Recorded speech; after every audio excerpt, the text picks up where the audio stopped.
باللہ من الشیطان الرجیم بسم اللہ الرحمن الرحیم اللہم صلی علی محمد وعلی آل محمد وبارک وسلم علیہ۔ اخبرنا اسحاق بن ابراہیم اخبرنا النضر بن شمیل قال اخبرنا یونس عن ابی اسحاق عن حبیرۃ بن یریم قال خرج الینا الحسن بن علی وعلیہ امامۃ سوداء فقال لقد كان فيكم بالامس رجل ما سبقه الاولون ولا يدركه الاخرون وان رسول الله صلى الله عليه وآله وسلم قال لآتين الراية غدا رجلا يحب الله ورسوله ويحبه الله ورسوله فقاتل جبريل عن يمينه وميكائيل عن يساره ثم لا ترد یعنی الرایا حتی یفتح اللہ علیہ ما ترک دینارم ولا درہما الا 700 درہم اخذها من عطایا اراد ان یبتاع بها خادما لأہلہ۔ یہ حدیث پاک جو میں نے آپ کے سامنے ابھی تلاوت کی، اس کا متن، اس کی عبارت السنن الکبریٰ للنسائی جلد 7 صفحہ 416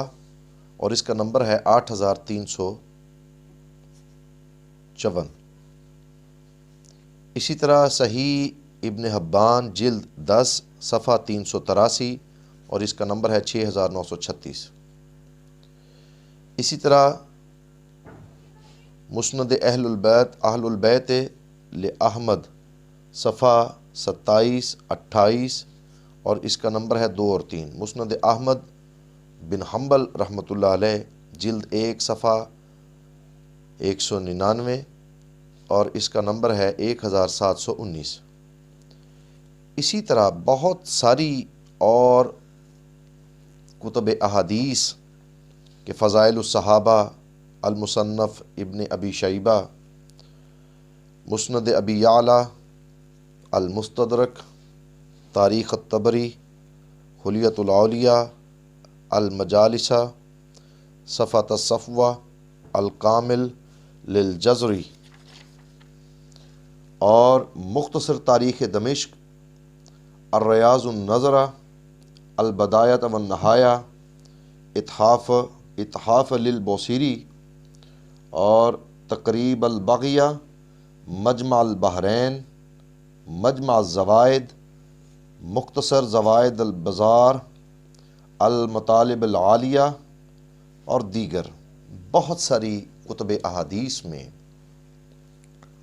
یہ حدیث پاک روایت کی گئی ہے کہ حضرت حبیرہ بن یریم بیان کرتے ہیں کہ سیدنا علی کرم اللہ تعالی وجہ الکریم جب آپ کی شہادت وقوع پذیر ہوئی تو آپ کے بڑے صاحبزادے جناب سیدنا امام حسن علیہ السلام، آپ نے لوگوں کو جمع فرمایا۔ اس وقت جناب سیدنا امام حسن علیہ السلام کے سر اقدس پر سیاہ امامہ شریف تھا۔ سیاہ امامہ شریف پہنے ہوئے آپ نے ان لوگوں کو اکٹھا کر کے جو خطاب فرمایا ان کے ساتھ، تو آپ نے اپنے والد گرامی کرم اللہ تعالی وجہ الکریم کے متعلق کہا کہ کل تم میں ایک ایسا شخص تھا کہ جس کے مرتبہ کو نہ اولین میں سے کوئی پہنچ سکتا ہے نہ آخرین میں سے۔ رسول اللہ صلی اللہ علیہ وسلم نے فرمایا تھا، جنگ خیبر کا وہ واقعہ کہ جب آقا علیہ السلام نے فرمایا، اس کا ارشاد فرماتے ہوئے یہاں پر تذکرہ کیا امام حسن علیہ السلام نے، آپ نے فرمایا کہ کل تم میں ایک ایسا شخص تھا کہ جس کے مرتبہ کو نہ اولین میں سے کوئی پہنچ سکتا ہے نہ آخرین میں سے کوئی پہنچ سکتا ہے، جن کے متعلق رسول کائنات علیہ السلام نے ارشاد فرمایا کہ میں کل جھنڈا عالم اس شخص کو عطا کروں گا جو اللہ اور اس کے رسول صلی اللہ علیہ وآلہ وسلم کو محبوب رکھتا ہے اور اللہ اور اس کا رسول صلی اللہ علیہ وسلم اس کو محبوب رکھتے ہیں، اور جبرائیل علیہ السلام اس کے دائیں اور میکائیل علیہ السلام اس کے بائیں رہ کر جہاد کرتے ہیں۔ اللہ اکبر۔ اور پھر وہ تب تک جھنڈا اپنے ہاتھ سے چھوڑے گا نہیں، یعنی انہوں نے جھنڈا واپس نہیں کیا جب تک کہ اللہ نے ان کے ہاتھ پر دست حق پرست پر فتح نصیب نہ فرما دی۔ اور پھر آگے آپ فرماتے ہیں کہ انہوں نے اپنے ترکہ میں کوئی درہم و دینار نہیں چھوڑا ما سوا 700 درہموں کے جو انہوں نے اپنا حصہ لیا تھا۔ ان کا ارادہ تھا کہ وہ ان پیسوں سے اپنے اہل بیت کے لیے خادم خریدیں گے۔ یہ حدیث پاک جو ہے یہ بعض نے مفصل اور بعض نے مختصراً ذکر کی ہے، لیکن جنہوں نے مختصر ذکر کی ہے وہ اتنی ہی ہے جتنی الحافظ الامام امام نسائی رضی اللہ تعالیٰ عنہ نے خصائص علی میں جو نقل فرمائی ہے وہ اختصاراً حدیث پاک اتنی ہی ہے۔ باقی تفصیل میں حضرت امام حسن مجتبی علیہ السلام کا خطبہ خلافت تھا، اور حافظ ہیثمی رحمہ اللہ نے اس کو مکمل نقل کرنے کے بعد کہا کہ امام احمد نے حدیث اختصاراً روایت کی ہے اور ان کی سند مسند البزار کی بعض اسناد اور طبرانی کی سند حسن ہے۔ مجمع زوائد جلد 9 صفحہ 146 اور اس کا نمبر ہے 14798۔ اسی طرح اسی حدیث پاک کے متعلق فضائل الصحابہ کے محقق شیخ وصی اللہ نے لکھا کہ اس کی سند صحیح ہے، اور اسی طرح ڈاکٹر علی محمد السلابی آپ نے اسمی المطالب صفحہ 965، الحسن بن علی بن ابی طالب صفحہ 172، فضائل الصحابہ میں شیخ وصی اللہ نے جو لکھا اس کی جلد 1 صفحہ 674 اور دوسری جلد دوم میں صفحہ 737 ہے۔ اسی طرح اس حدیث پاک کی سند کے متعلق امام سندھی، شیخ احمد شاکر، شیخ محمد عوامہ اور شعیب الارنوت نے اس حدیث کو حسن قرار دیا ہے، یعنی اور اس کا ثبوت جو ہے وہ حاشیہ مسند احمد للسندھی جلد دوم صفحہ 97 اور مسند احمد بتحقیق احمد شاکر جلد دوم صفحہ 344، تحقیق المصنف ابن ابی شیبہ جلد 17 صفحہ 124 اور مسند احمد بتحقیق الارنوت جلد 3 صفحہ 246 اور 247۔ ڈاکٹر سعد بن ناصر کے نزدیک اس حدیث پاک کی سند حسن ہے، اور مسند ابی یعلا کی سند حسن لغیر ہی ہے، یہ المطالب العالیہ میں یہ لکھا گیا۔ اسی طرح ڈاکٹر دانی بن منیر اور شیخ احمد میرین بلوشی انہوں نے بھی ان شواہد کے ساتھ اس حدیث پاک کو حسن قرار دیا ہے۔ اب یہ شان مرتضوی میں حضرت سیدنا امام حسن مجتبی علیہ السلام کا یہ فرمانا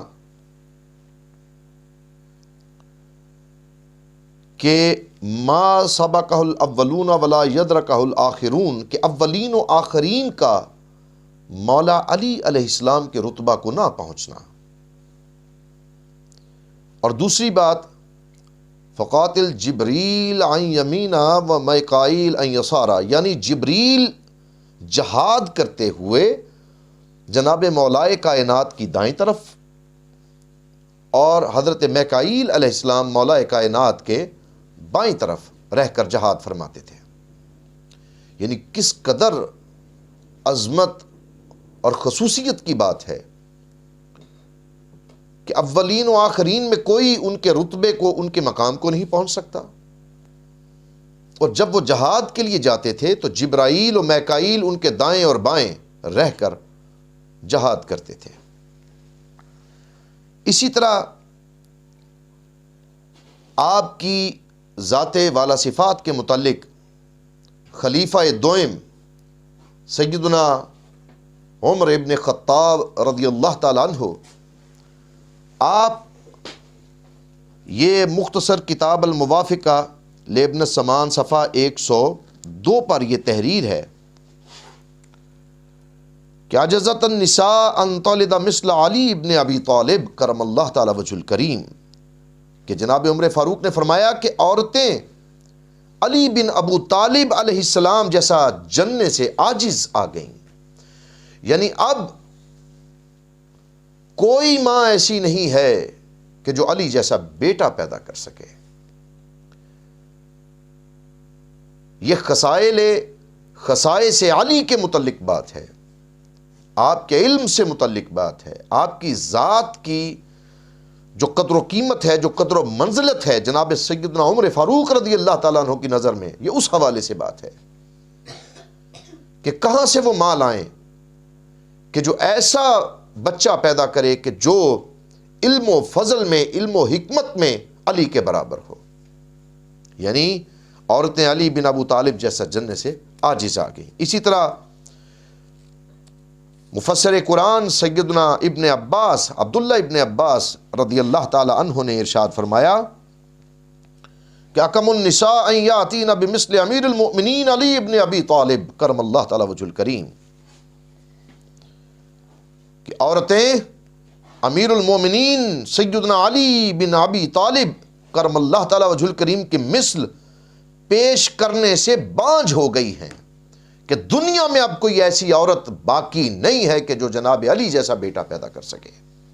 اللہ اکبر۔ یہ حوالہ تاریخ دمشق، اس کی جلد 42 صفحہ 460،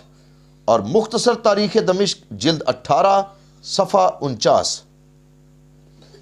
اب یہ ذرا تھوڑا سا اگر اس کو وسعت کے ساتھ دیکھا جائے تو یہ چیز سمجھ میں آتی ہے کہ صحابہ کبار رضوان اللہ اجمعین کی نظر میں، یعنی امام حسن مجتبیٰ کا اپنے والد گرامی سلام اللہ علیہ کے متعلق یہ کہنا کہ ان کے رتبے کو اولین و آخرین میں سے کوئی نہیں پہنچ سکتا، اور وہ ہیں کہ جن کے دائیں جبرائیل اور بائیں میکائیل رہ کر جہاد کرتے ہیں، اور جناب سیدنا عمر فاروق رضی اللہ تعالیٰ عنہ کا فرمان، اور جناب عبداللہ ابن عباس رضی اللہ تعالیٰ عنہ کا فرمان، اور اس کے آگے ذرا آپ آئیے کہ حضرت ابو ہریرہ رضی اللہ تعالیٰ عنہ آپ بیان کرتے ہیں کہ حضرت عمر فاروق رضی اللہ تعالیٰ عنہ آپ نے فرمایا کہ اگر وہ 3 خوبیاں کہ جو اللہ نے جناب مولائے کائنات حضرت علی کرم اللہ تعالی وجہ الکریم کو عطا کی ہیں، اگر ان میں سے کوئی ایک خوبی بھی مجھے حاصل ہوتی تو وہ مجھے سرخ اونٹوں کے عطا ہونے سے زیادہ محبوب ہوتی۔ پوچھا گیا کہ حضور وہ کون سی 3 خوبیاں ہیں اے امیر المومنین؟ آپ نے فرمایا کہ ان کی سب سے پہلی خوبی کہ بنت رسول اللہ صلی اللہ علیہ وآلہ وسلم سیدہ فاطمۃ الزہرا سلام اللہ علیہا کا ان کے نکاح میں آنا۔ دوسری، رسول اللہ صلی اللہ علیہ وسلم کے ساتھ ان کا مسجد میں ٹھہرنا، جس میں ان کے لیے وہ جائز ہے جو میرے لیے جائز نہیں۔ اور تیسرا، خیبر کے دن حضرت مولا کائنات کو فتح کا جھنڈا علم عطا ہونا۔ اس روایت کو المستدرک للحاکم جلد 3 صفحہ 124 اور اس کا نمبر ہے 4699، تاریخ دمشق جلد 42 صفحہ 120 مختصر تاریخ دمشق جلد 17 صفحہ 335، البدایہ والنہایہ جلد 5 صفحہ 454، مجمع زوائد جلد 9 صفحہ 120، اور اس کا نمبر ہے 14699۔ اور یہ قول جو ہے حضرت ابو ہریرہ رضی اللہ تعالیٰ عنہ کے علاوہ حضرت عمر فاروق رضی اللہ تعالیٰ عنہ کے صاحبزادے، ان کے فرزند محدث امت حضرت عبداللہ ابن عمر رضی اللہ تعالیٰ عنہ سے بھی روایت ہے، اور یہ المصنف ابن ابی شیبہ نے جلد 6 صفحہ 372، اور اس کا نمبر ہے 3290 نہ 32090۔ حضرت سیدنا عبداللہ بن عمر رضی اللہ تعالیٰ عنہ خود اسی طرح کے خیالات کا اظہار فرمایا کرتے تھے۔ وہ فرماتے تھے کہ ہم رسول اللہ صلی اللہ علیہ وسلم کے زمانے میں کہتے تھے کہ لوگوں میں سب سے بہتر رسول اللہ صلی اللہ علیہ وسلم ہیں،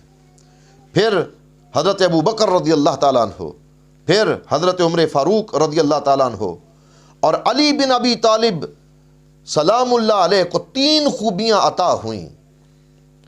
مجھے اگر ان میں سے کوئی ایک خوبی حاصل ہوتی تو وہ مجھے سرخ اونٹوں کے عطا ہونے سے زیادہ محبوب ہوتی، اور پھر وہی خوبیاں کہ جو جناب عمر فاروق رضی اللہ تعالیٰ عنہ سے جناب ابو ہریرہ رضی اللہ تعالیٰ عنہ نے روایت کی ہیں، وہی خوبیاں انہوں نے بھی بیان کی یہاں پر۔ اسی طرح حضرت عمر فاروق رضی اللہ تعالیٰ عنہ آپ کے نزدیک جو مولا کائنات، یعنی جس طرح کہ انہوں نے اس سے پہلے جو بیان فرمایا کہ عورتیں اب علی جیسا بیٹا جننے سے عاجز آ گئی ہیں، یعنی کہ عجزت النساء ان تلد مثل علی ابن ابی طالب، کہ عورتیں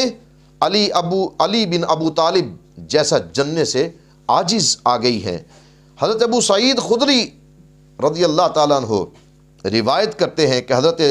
سیدنا عمر بن الخطاب رضی اللہ عنہ نے سیدنا علی علیہ السلام سے کوئی بات پوچھی تو انہوں نے اس کا جواب دیا۔ اس پر انہوں نے سیدنا علی علیہ السلام سے کہا، نعوذ باللہ من ان عائش فی قوم لست فیہم یا ابا حسن، یعنی آپ نے فرمایا کہ میں پناہ مانگتا ہوں اس وقت سے کہ میں ایسی قوم میں رہوں کہ جس قوم میں اے ابو الحسن آپ موجود نہ ہوں۔ اللہ اکبر، یعنی کہ آپ کی علمی قابلیت اور آپ کی علمی فضیلت کا اقرار جناب سیدنا عمر فاروق رضی اللہ تعالیٰ عنہ نے اس حدیث پاک میں فرمایا کہ کسی صورت بھی میں اس قوم میں رہنا نہیں چاہتا، بلکہ میں اللہ کی پناہ چاہتا ہوں اس وقت سے کہ جب مجھے کسی قوم میں اس حالت میں رہنا پڑے کہ اے ابو الحسن، یعنی آپ کی کنیت، کہ اے علی بن ابی طالب سلام اللہ علیہ، کہ جس میں آپ موجود نہ ہوں، جس میں آپ کے بغیر ہمیں وقت گزارنا پڑے۔ سبحان اللہ، کتنی بڑی سعادت ہے، کتنی بڑی فضیلت ہے۔ پھر حضرت سعید بن المسیب رضی اللہ عنہ بیان کرتے ہیں کہ کان عمر یتعوذ باللہ مما عدلت لیس فیہا وفی روایت لیس لہا ابو حسن، کہ حضرت عمر رضی اللہ تعالیٰ عنہ اس پیچیدہ مسئلہ سے اللہ تعالیٰ کی پناہ مانگتے تھے کہ جسے حل کرنے کے لیے ابو الحسن یعنی علی ابن ابی طالب سلام اللہ علیہ موجود نہ ہوں۔ کتنی بڑی سعادت ہے، کتنی بڑی بات ہے، اور یہ کیسی فضیلت ہے کہ جو رسول کائنات علیہ السلام کی امت میں سے کسی اور کو عطا نہ ہوئی۔ جناب امام حسن مجتبیٰ کا کہنا کہ اولین و آخرین میں کوئی آپ کے رتبے کو نہ پہنچ سکے گا، اور جب وہ جہاد کریں تو جبرائیل ان کے دائیں اور میکائیل ان کے بائیں، اور جناب عمر کا یہ کہنا کہ عورتیں جناب علی بن ابی طالب علیہ السلام جیسا جننے سے عاجز آ گئیں، اور جناب عبداللہ ابن عباس کا یہ کہنا کہ عورتیں جناب علی بن ابی طالب کرم اللہ تعالی وجہ الکریم جیسا جننے سے بانجھ ہو گئیں کہ اب کوئی آپ کی مثل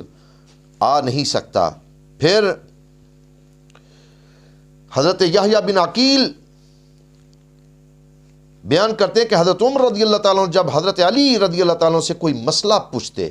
اور وہ اس کا جواب دیتے تو حضرت عمر فرماتے لا ابقانی اللہ بعدک یا علی، اے علی اللہ آپ کے بعد ہمیں زندہ نہ رکھے۔ اللہ اکبر۔ الریاض النظرہ للمحب الطبری جلد 4 صفحہ 142، ذخائر العقبہ للمحب الطبری صفحہ 100، اور اسی طرح انصاب الاشراف للبلازری جلد 2 اور صفحہ ہے 853، فیض القدیر جلد 4 صفحہ ہے 357۔ اور یہ ایک آخری بات میں اس ضمن میں کر کے اپنی گفتگو کو ختم کروں کہ آپ نے فرمایا کہ اے علی اللہ تعالیٰ مجھے آپ کے بعد زندہ نہ رکھے۔ ایک مرتبہ حضرت عمر فاروق رضی اللہ تعالیٰ عنہ نے ایک عورت کے اعتراف زنا پر اس کو رجم کرنے کا حکم دیا، تو حضرت علی کرم اللہ تعالیٰ وجہ الکریم نے فرمایا کہ اس عورت پر اس حکم کی دلیل تو آپ کے پاس ہے کہ اس نے زنا کیا ہے اور اس کی سزا آپ دے رہے ہیں، لیکن اس کے پیٹ میں جو بچہ موجود ہے اس کو کس دلیل سے ہلاک کیا جائے گا؟ اللہ اکبر، اللہ اکبر کبیرہ۔ یعنی علم کا یہ عالم کیا نا، مدینۃ العلم وعلی بابھا، سرکار فرمایا علم کا شہر و علی اس کا دروازہ۔ اللہ اکبر۔ اور جب یہ توجہ دلائی حضرت مولا کائنات نے حضرت عمر فاروق رضی اللہ تعالیٰ عنہ کو، تو پھر آپ نے اپنا حکم بھی مؤخر کیا اور پھر فرمایا کہ عجزت النساء ان تلد مثل علی ابن ابی طالب لولا علی لہلک عمر،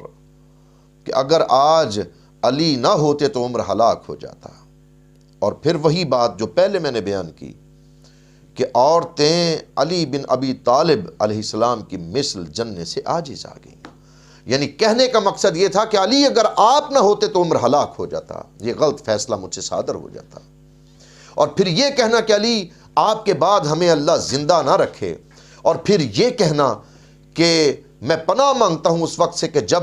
کسی قوم میں مجھے علی بن ابی طالب کرم اللہ تعالیٰ وجہ الکریم کے بغیر وقت گزارنا پڑے۔ تو دوستان گرامی، یہ دلیل ہے کہ اولین و آخرین میں آپ کے رتبے، آپ کے مقام کو اور آپ کے علم کو کوئی نہیں پہنچ سکتا۔ یہ اللہ اور اس کے رسول صلی اللہ علیہ وسلم کی محبت کہ وہ علی سے محبت کرتے ہیں اور علی ان سے محبت کرتا ہے۔ اللہ رب العزت ہم سب کو